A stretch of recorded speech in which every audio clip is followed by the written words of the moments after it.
Chapter 3, Spike Log, Entry 1. Once the mares finished cooing over the first baby video file, Spike cleared his throat. "Alright, I think that's enough," he scolded. "Can we move on now? At this rate we'll be here all week." Twilight gasped. "There's that much?" she asked, shocked. "About 18 years worth," Spike replied. "I'll try to focus on the highlights, but there's a lot to cover, after all." Noticing Twilight's eyes sparkling, he swallowed nervously. "What?" 18 years worth of extraplanetary knowledge and experience. Twilight squealed. "There's so much for me to learn." As the other mares giggled, Spike rolled his eyes. "Well, let's keep going. The first major highlight will be when I can start filling you in on what I actually remember." As they all nodded, he pulled up the next entry. Entry 02B. "I have no idea what this creature is. It doesn't exist in my database, nor in the creature logs the Chozo provided me with when I first left the DBs. I don't even know what he eats. I only know he's Ahi because I was able to scan the Y chromosome pair of his genetic code. Thank goodness at least a portion of his genetic structure uses the same basic 4 enzymes as humans, Chozo, and most of the other sapient species of the galaxy. Old bird, I don't know what you were thinking putting this creature in my care, but the least you could have done is provide some care instructions." As they read the entry, Twilight chuckled. "I remember how I was the first time I had care of you all by myself," Twilight reminisced. "I was just as panicked, and searching for a book on how to care for a baby dragon." "How old were you at the time?" Spike asked. 8, Twilight replied. "It was shortly after I got my cutie mark." Spike smiled softly. While normally he would mind interruptions in storytelling, each time Twilight brought up a memory of their time together, he remembered those moments afresh. It was the same with when the others talked about their time with him. Their presence and words were unlocking the memories of his prior life. "Mom was 20 at the time," Spike explained. Twilight's eyes popped. "20 and still panicking?"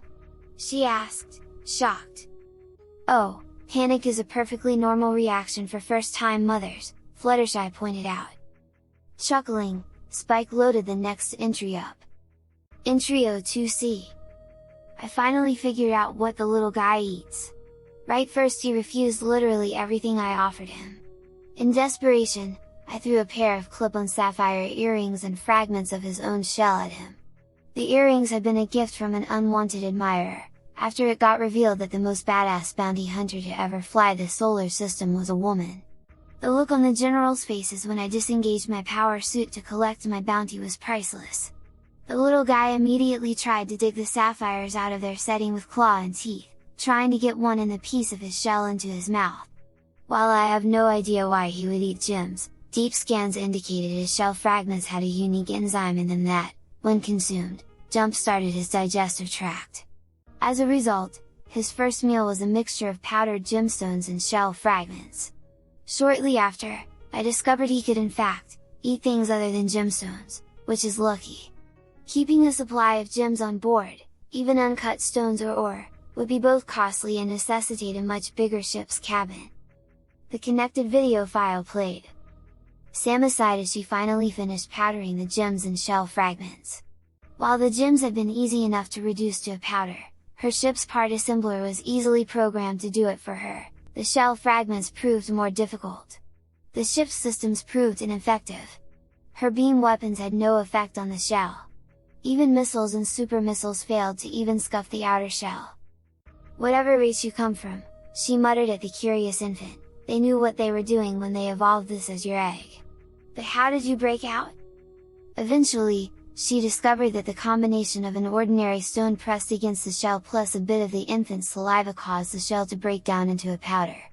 As a result, the meal was produced with an ordinary mortar and pestle.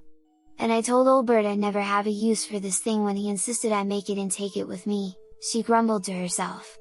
"Wherever he is now, I'm sure he's chuckling knowingly at me. He did that a lot." Once the powder mix was prepared, the young reptile eagerly devoured it a spoonful at a time as Samus fed him. She was rather pleased to see that he waited patiently between mouthfuls rather than whining demandingly as most infants did in her experience. "You're quite the well-behaved child once your needs are being seen to, huh?" she asked as he sloshed the next mouthful around in his mouth in an imitation of chewing before swallowing. "Never thought I'd come across a species that was instinctively well-mannered."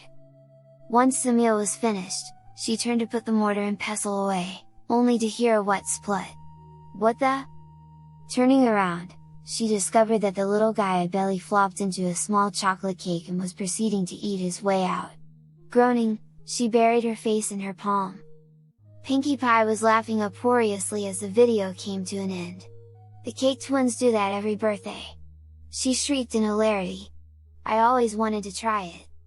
"Then we know what we're doing for your next birthday," Rainbow joked through her own chortles. Fluttershy cooed to herself as she watched Spike's infant mannerisms. "Instinctively well-mannered?" Verity asked, surprised. "Well, not based on the other dragons we've met. But still, it certainly fits you, Spiky Wiki." Spike smiled as he scratched the back of his head. While the nickname was a bit embarrassing for an adult, each time she said it he remembered more of their times together when she called him that. He was beginning to remember why he found himself blushing just to look at her, though the face shield on his armor hid that. "You did that with me, too," Twilight added, giggling. "When we threw you your first birthday party, you climbed right out of the high chair and dived bombs into the cake before eating your way out of it. It was so adorable, and so messy." Spike smiled widely as the memory of that event came back to him. Waiting for everyone to calm down, he then keyed in the next entry. Entry 02D. "Bathing him is quite the chore. Not that he doesn't like it, far from it. But he makes a huge mess. He seems to exhibit more canine behaviors than anything else. Chewing on things, chasing a ball and catching it in his mouth, enjoying having his belly rubbed. For lack of any other basis to choose a name, I'm going to call him Spike, since he acts so much like a dog." A few giggles heralded the beginning of the next video clip. Samus lifted her hand as another wave of water leapt from the sink in the ship's galley. It wasn't very large, but neither was Spike at this point, and it made an ideal bath for him. Samus herself used the sonic shower when she wanted to get clean. Not only was it faster, but it conserved water, which was always a consideration for a single occupancy spaceship, but it wasn't rated as safe for any being under 50 pounds. As Spike only weighed 8, she'd have to wait a while before he could use it. She hoped she didn't lose too much water from bathing him constantly. Perhaps she could teach him to keep himself clean. Either that, or she'd need to stockpile a lot more water reserves for her ship. But at least he seemed to enjoy it. The small rubber ball the ship's parts assembly had created as a bath toy to keep Spike entertained bounced off her head, and she caught it in one hand. Spike giggled up at her. Frowning, she threw the ball back at him, and he leapt to catch it in his mouth. Rolling her eyes, Samus returned to scrubbing the recalcitrant reptile. "At least the scales didn't stain easily." Twilight burst into laughter. "I never thought about it like that, but you did kind of act like a dog before you started talking, Spike. Maybe that's why you turned into a dog when we went through the portal into the human world." Applejack snorted. "Spike turns into a dog there?" she asked in shock, chuckling. "Gonna be a pretty big puppy now," Pinkie pointed out. Spike groaned as he remembered that. Talk about embarrassing! He smirked. "But somehow, I don't think I'll turn into a dog now." Twilight smirked up at him. "Want to go through and check? The portal still works." Spike shrugged. "Sure! Why not?" As Twilight stepped through the portal after Spike, her jaw dropped.